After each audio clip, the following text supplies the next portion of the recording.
हा बघा, आज आपण मस्तपैकी चटपटीत असा मेथांबा तयार केलेला आहे। वेळही खूप कमी लागतो आणि खायला तर एकदम चटपटीत असा फ्लेवर लागतो। नमस्कार मित्रांनो, मी आणि माझी आई तुम्हा सर्वांचं आजच्या रेसिपीमध्ये खूप मनापासून स्वागत करीत आहोत। आजची रेसिपी आहे मेथांबा आणि तुम्ही पाहतात आपल्या घरचा स्वाद।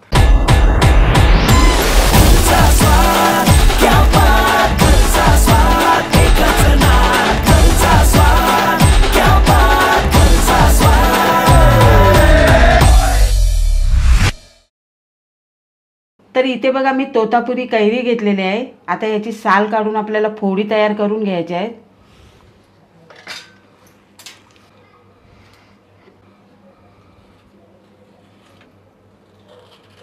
तर हे बघा आपले साल काढून झालेले आहेत। आता याच्या फोडी तयार करून घ्यायच्या आहेत आपल्याला।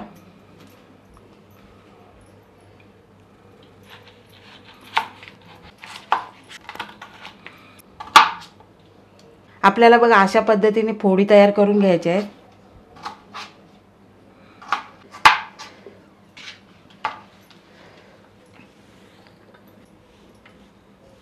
इथे फोडी तयार झाल्याच्या नंतर मी इथे तेल गरम करून घेतलेलं आहे। आता आपण फोडणी करून घेऊया। पहिल्यांदा आपण मेथीचे दाणे घालायचे आहेत।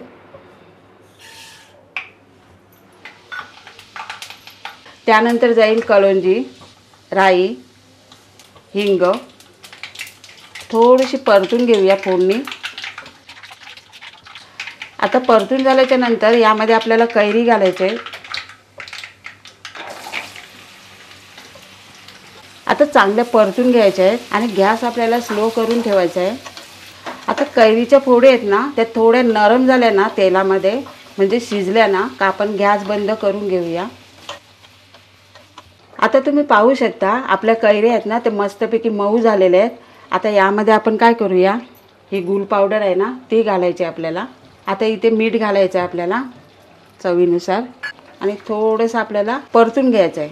आणि तुमच्याकडे गुळ पावडर नसेल तर तुम्ही साखर सुद्धा घालू शकता। आणि आता आपण गॅस बंद करून घेऊया। आता गुळ पावडर घालून झाल्याच्या नंतर आपण परतून घेतलेला आहे। आता त्यानंतर आपण मिरची पावडर आणि हळद घालायची बाकी ठेवलेली आहे, तर ती घालूया,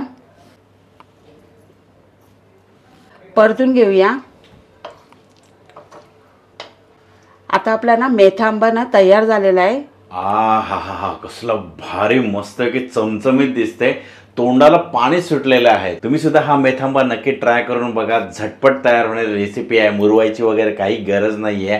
जेव्हा मन केला तुम्ही बनवू शकता। ट्राय केल्याच्या नंतर कमेंट बॉक्समध्ये तुम्हाला आजची रेसिपी कशी वाटली हे नक्की कळवायला विसरू नका। चला, अशीच एक पुढच्या रेसिपीमध्ये आपण लवकरच भेटणार आहोत। वेळ काढून आजच्या रेसिपीचा हा व्हिडिओ पाहिल्याबद्दल थँक्यू।